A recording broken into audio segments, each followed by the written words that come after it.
मेष लगन, चंद्रमा दसम भाव में। जय माता की मित्रों, चंद्रदेव के ही पाठ आगे बढ़ा रहे हैं मेष लगन में।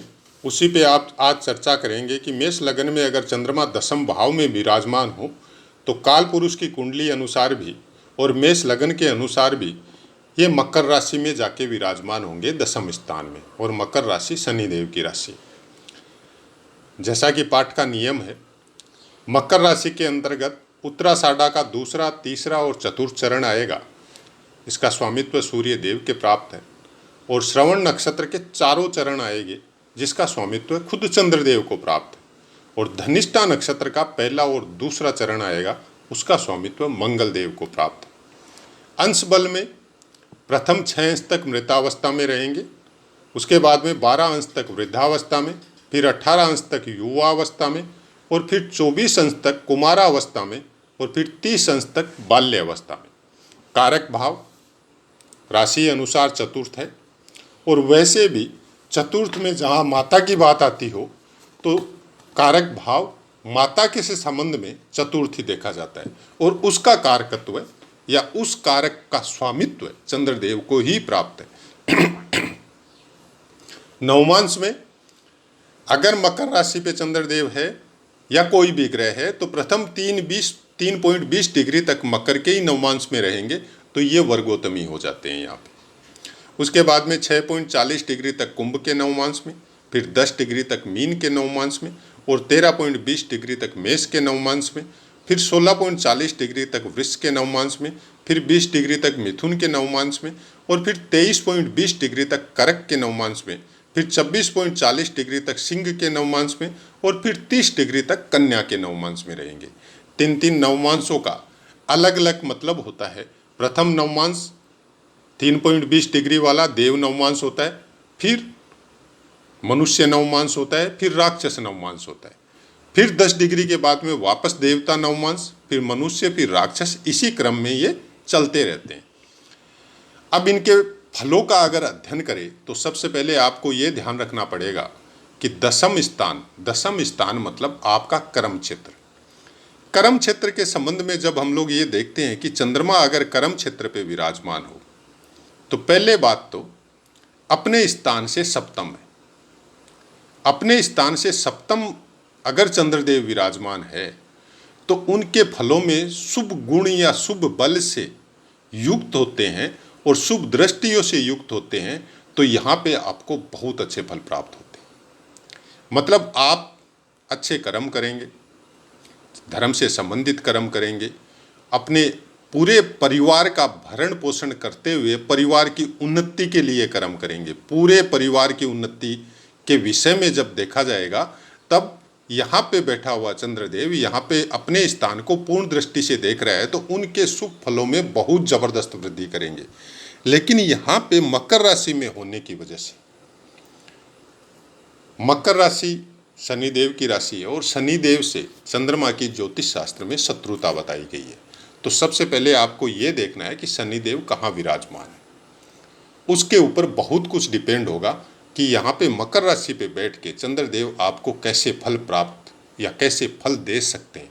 हालांकि चतुर्थ स्थान को दृष्टि देने की वजह से बहुत अच्छे फल देंगे, लेकिन दसम स्थान में कैसे देंगे। दसम स्थान में अगर हम लोग ये देखें कि चंद्रमा का कोई भी जगह में बैठते हैं, चंद्रमा बहुत बार बोलना छूट भी जाता है, लेकिन आपको ये चीज़ ध्यान रखना पड़ेगा कि चंद्रमा मनोबल के भी कारक है। और चंद्रमा ब्रह्मांड में सबसे जल्दी अपनी राशि परिवर्तन करने वाले ग्रह हैं। 2.25 दिन में करीब अपनी राशि का परिवर्तन कर लेते हैं। तो सबसे तेज चलने का काम चंद्रदेव करते हैं। उसी अनुसार जब कर्म क्षेत्र में चंद्रदेव विराजमान होते हैं तो आप किसी भी काम में स्थायी रूप से टिक के करना आपके लिए संभव नहीं होगा। आप कोई ऐसे बिजनेस का चुनाव करेंगे या ऐसे काम का या ऐसी सर्विस का चुनाव करेंगे जहां पे आप जल्दी चेंज करें हर चीज़ को, चाहे उस स्थान से संबंधित हो, चाहे उस काम से संबंधित हो, चाहे ऐसे कोई वर्क जिनमें बार बार चेंजेज आती हो, वो सब कामों में आप ज़्यादा इंटेंगल रहेंगे। अगर आप सर्विस लाइन, प्राइवेट सर्विस वगैरह की आप जॉब कर रहे हैं तो आप बार बार नौकरी छोड़ेंगे, एक छोड़ेंगे, दूसरी पकड़ेंगे, दूसरी छोड़ेंगे, तीसरी पकड़ेंगे। इस तरह का बिहेव यहाँ पे चंद्रदेव को, यहाँ पे दशम स्थान में बैठने की वजह से चंद्रदेव के फलों को जानने के लिए करना चाहिए।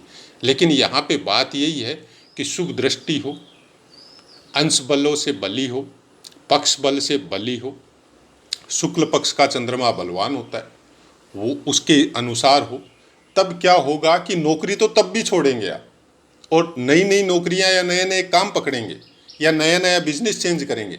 लेकिन हर वो काम जो पुराना आप छोड़ के दूसरा करेंगे, उसमें आप धन बल से, अपने बिजनेस को एक्सपेंड करने के बल से, अपनी एक नौकरी छोड़ के दूसरी नौकरी में प्रमोशन पाने के पर्पज से, वो सब चीज़ें आपके अनुसार आपके फायदे के लिए साबित होगी। लेकिन यहाँ पे ही अगर चंद्रदेव अशुभ दृष्टियों से युक्त हो, पक्ष बल से भी हीन हो, अंश बल से भी हीन हो, और कहीं से कोई पाप ग्रह की दृष्टि भी पड़ रही हो, तो वो फलों में यहाँ पे आपको कमी दे सकते हैं। लेकिन अगर शनिदेव की पोजीशन अच्छी है और शनिदेव अगर साथ में ही विराजमान है दशम स्थान में, तो यहाँ पे चंद्र और शनि की पोजीशन कैसे भी दोष बना रही हो, कैसे भी आपको बताया जा रहा हो, आप अपने ऊपर आजमा के देखिएगा। ये हो सकता है आपको पुस्तकों में नहीं मिले या दूसरे चैनलों में भी नहीं मिले, क्योंकि बहुत से चैनल या पुस्तक जो वर्तमान की है हम लोगों के पास, वो यही बताती है कि आपका विष दोष हो गया तो आपके साथ ये जो भी है वो बता रहे। यहाँ पे आपको ये भी देखना पड़ेगा कि कर्म स्थान का स्वामी और सुख स्थान का स्वामी, हालांकि दोनों में शत्रुता है, लेकिन वो दशम स्थान में विराजमान है, अपने कर्म स्थान में विराजमान है, तो दोनों का फल शुभ मिलेगा। आपके कर्म में भी आप कठोर नहीं होके मन से भी सहृदय, जिसको बोला जाता है दूसरों के भले के विषय में सोचना, थोड़ा मतलब भावुक होके काम करना, थोड़ा दूसरे का हित भी सोचना, वैसे काम के लिए इंडिकेशन चंद्रदेव शनिदेव के साथ विराजमान होते हैं। जो विष दोष बताया जा रहा है उसमें भी ऐसा ही कुछ होता है कि आदमी भावुक ज़्यादा होता है, और भावुक ज़्यादा होने की वजह से वो परेशान भी ज़्यादा होता है, कठोर नहीं होता है। अगर अकेला शनिदेव यहाँ पे विराजमान हो तो यहाँ पे आदमी को बहुत ऊपर तक लेके जाता है, लेकिन हृदय से कठोर होता है। वो अपने फायदे के लिए, अपने कामों के फायदे के लिए ये नहीं सोचता है कि किसी का क्या हो रहा है, किसी का क्या हो रहा है। वो अपने अपने काम में निरंतर लगा रहता है, सामने वाले के विषय में वो नहीं सोचता है। लेकिन चंद्रदेव होने से सोचता है। चंद्रदेव आपके मन के कारक है, और मन अगर दूषित होता है तो हर काम में प्रॉब्लम होती है। जब भी चंद्रदेव के फलों के विषय में जानना हो तो लग्न अनुसार तो देखना ही चाहिए, आपकी चंद्र राशि के अनुसार भी देखना चाहिए। जहाँ पे चंद्रदेव विराजमान होते हैं वो आपकी चंद्र राशि बन जाती है, तो फिर उसके अनुसार भी आपको देखना चाहिए। अगर मकर राशि आपकी होती है तो आपके अंदर वो क्वालिफिकेशन आ जाती है कि किस चीज़ को किस तरह से मैनेज करना है, किस तरह से किस लेवल तक उस आदमी के साथ अपने को अटैच रहना है और इस आदमी के साथ अपने को अटैच नहीं रहना है।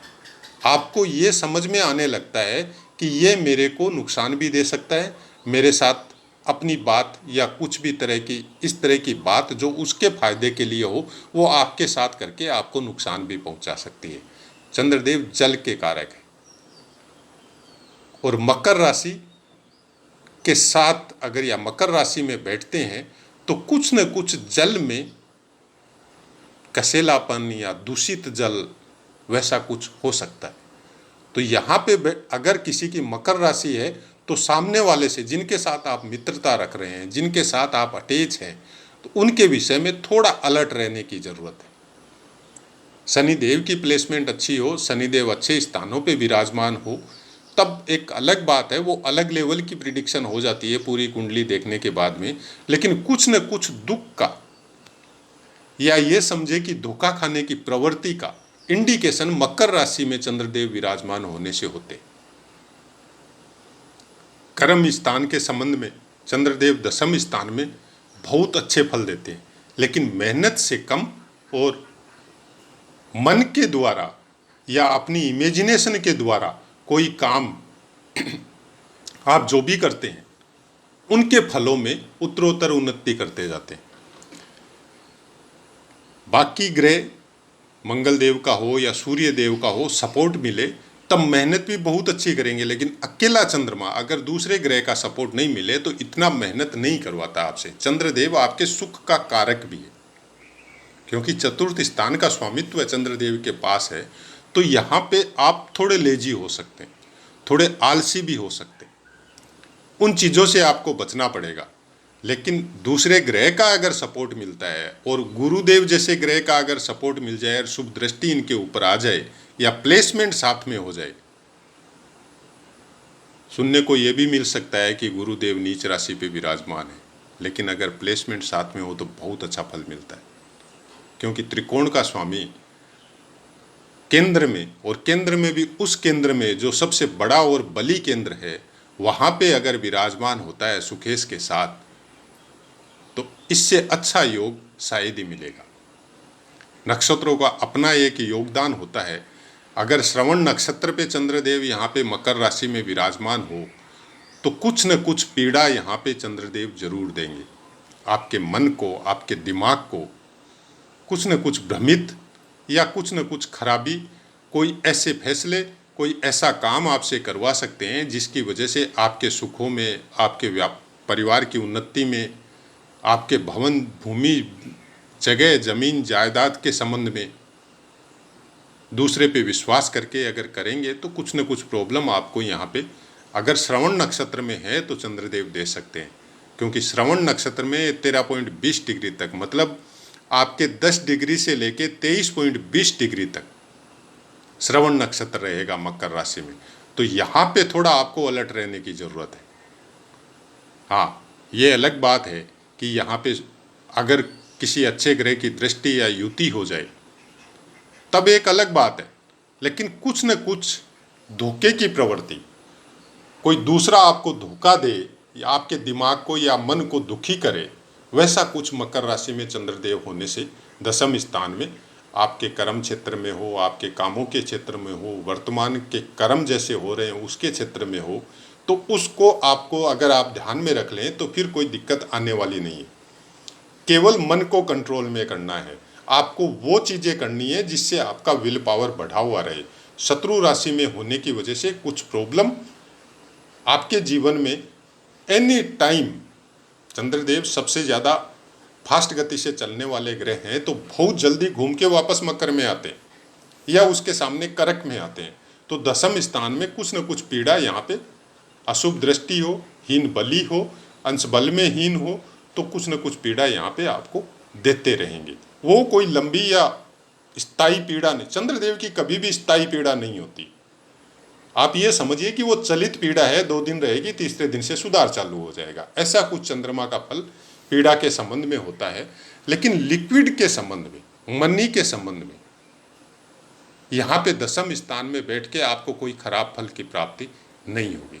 ऐसा कुछ फल अगर हम लोग कुंडली के हिसाब से देखें तो प्राप्त होगा, लेकिन चंद्र कुंडली के हिसाब से देखेंगे तो फिर वो अलग प्रिडिक्शन आएगी। फिर आपको मकर लगन के फलों को जानने की कोशिश करेगी कि मकर लगन में अगर चंद्रमा लगन में ही विराजमान हो तो कैसे फल आपको प्राप्त हो सकते हैं।